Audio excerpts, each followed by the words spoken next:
Olhando para a forma como eu me comunico, assim, há alguns anos eu percebi, né, que não adiantava eu me comunicar com o idioma de tecnologia, assim. As pessoas se fecham. Puta, vamos estabelecer uma dinâmica em que o cara precisa acessar o produto uma vez por semana, e registrar ali as impressões dele, por exemplo. Uhum. Isso vai fazer com que ele se obrigue a usar, né? Ele precisa abrir os chamados de N1 e de N2, dar uma lida e entender quais são os problemas. Ele precisa navegar ali nos vídeos de navegação do cliente, né, nos registros de navegação, e enxergar quanto o cliente está se saindo bem ou quanto ele está se perdendo na jornada. Na jornada, sei. Né? Então, é isso que tangibiliza. Vídeos, áudios de atendimento, sabe? Isso, cara, não poupa energia, porque esse é o tipo de coisa que é a coisa mais difícil de se resolver. Já para o público externo, eu estimulo que os meus diretos sejam o fiel da balança, ou seja, que eles sempre estejam conectados com esse tipo de coisa e que eles, quando vêm para mim e eu, quando vou para os meus pares, nunca vou com uma abordagem de tecnologia. Então, assim, é proibido que a gente vá para uma reunião de diretoria, para uma reunião de quebra de barreiras, com uma visão de tecnologia. A gente sempre procura usar um idioma de negócio. A gente fala sobre o churn, a gente fala sobre o NPS, a gente fala sobre o funil de aquisição, não de código. Não, excelente. Eu tive um líder lá no começo da minha carreira e ele era o diretor de produto, né? E ele falava, ó, cara, por mim não vai passar nenhum bug. Então não adianta vocês fazerem o código pela metade, entregar bugado, porque quando chegar em mim, eu vou ver e eu vou pedir para corrigir. E ele era muito Caxias nesse sentido, né? E isso foi uma das coisas que me moldou. Foi um estopim que me ajudou a me moldar como programador, de ser aquela pessoa chata nesse sentido positivo. Não, deixa eu testar. E se eu testar ao contrário? Pô, mas tem um botão aqui, eu clicava, esse botão não funciona. Então por que o botão tá na tela? Ah, não, porque não tá pronto ainda. Eu falei, então tira o botão da tela. Ou então deixa o botão na tela, mas só no ambiente de desenvolvimento. Porque não faz sentido ter um botão que não funciona. Verdade. Né? Verdade. Então, assim, esse nível de esmero, eu comecei a aprender muito cedo como um dos primeiros líderes que eu tive como programador.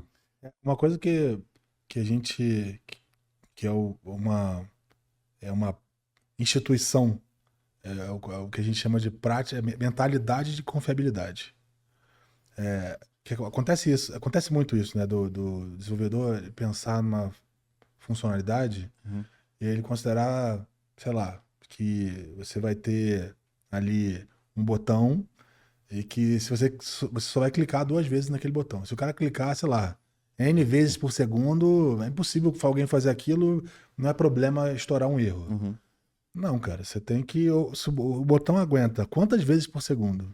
Se ele não aguenta mais, ele tem que ter algo controlado que diga que o cara clicou mais vezes por segundo do que era permitido. Assim, essa mentalidade é difícil de construir, mas é algo que é importante. Importante, Porque é isso. Você vai testar o negócio? Puta, se o botão não funciona, tira o botão. Se não dá para disparar 150 mensagens, não dispara 150 mensagens. Né? Exato. Então, né, isso parece óbvio, mas acontece, né? E olhando para a forma como eu me comunico, assim, há alguns anos eu percebi, né, que não adiantava eu me comunicar com o idioma de tecnologia, assim. As pessoas se fecham. Você vai falar com o CFO... Elas não entendem. E se fecham, né? Você vai falar com o CFO, por exemplo, e vai defender uma aprovação de budget falando de qualidade de código, falando de... Não faz sentido. Você travou o cara. É interno para a área de tecnologia. Você travou o cara. Você vence se você conseguir mostrar para ele o quanto aquilo é relevante para o negócio. E não é uma visão puramente de tecnologia. E é uma compreensão que você vai ganhando que tecnologia não é fim, é meio. É meio. Sempre. Mas aí o pessoal de negócio também precisa ser instigado e estimulado, né, a pensar também nos problemas, né? Há muito tempo atrás, lá no comecinho da Impulso, a gente trabalhava com clientes de porte bem menor, né? Que estavam fazendo pequenos projetos, né? E aí, eu lembro até, eu nunca vou esquecer dessa história, porque foi muito emblemático.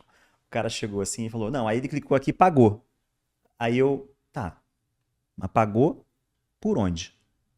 Aí, pagou, um sistema de pagamento, tá? Tem vários sistemas de pagamento. A gente pode começar a pesquisar aqui para escolher um sistema de pagamento. E aí depois, cada sistema de pagamento tem uma interface diferente, né? A gente vai botar uma interface transparente, vai botar um link que vai para fora, porque é mais fácil, porque entrega mais rápido, mas é mais feio porque foge da nossa interface. Então são decisões de Sim, negócio sim. que a gente pode, são decisões tecnológicas, mas que impactam o negócio. Então tem que catequizar de certa forma a área de negócio para entender os desafios e as limitações. E a gente não está falando de entrar no técnico do bit, mas é dizer qual é o fluxo que a gente deseja para esse processo, né? O quão seamless ou não deve ser. E aí tinha mais, assim, beleza, agora a gente resolveu isso, tá. Aí, beleza, o cara pagou, eventualmente a gente tá com um status lá no pedido que tá pago, beleza. E se 30 dias depois ou 15 dias depois ele der um chargeback no cartão? Aí o cara, o que é isso? Então, vamos lá pro próximo passo, É, né? esse é o tipo de coisa, tem limite, né? O cara precisa conhecer alguma coisa, né? Não Uhum. adianta também o cara tá tocando um ecossistema de tecnologia se ele não conhece nada, né? Isso é complicado. Mas eu já vivi isso quando eu tava eu trabalhei numa empresa de seguros, tava montando um time eu tava à frente do time de digitalização, montando um produto. E eu tinha uma situação em que o time de negócio ele tinha uma aversão muito grande aos termos, né? Os termos de tecnologia. Então a gente foi tirando os Foi termos e, colocando outros, e apresentando o problema, apresentando o cara. problema. Isso aqui é, não é objetivo, não é OKR, é objetivo, é objetivo-chave, nem me lembro qual foi o nome que eu dei agora, mas eu dei um nome diferente. Aham. Enfim, e a coisa toda foi. Eles começaram a se entender ali, e com base nisso eles foram baixando a guarda e comprando a ideia. Uhum. É claro que o que a pessoa não sabe não vai ter que aprender, não tem jeito, né?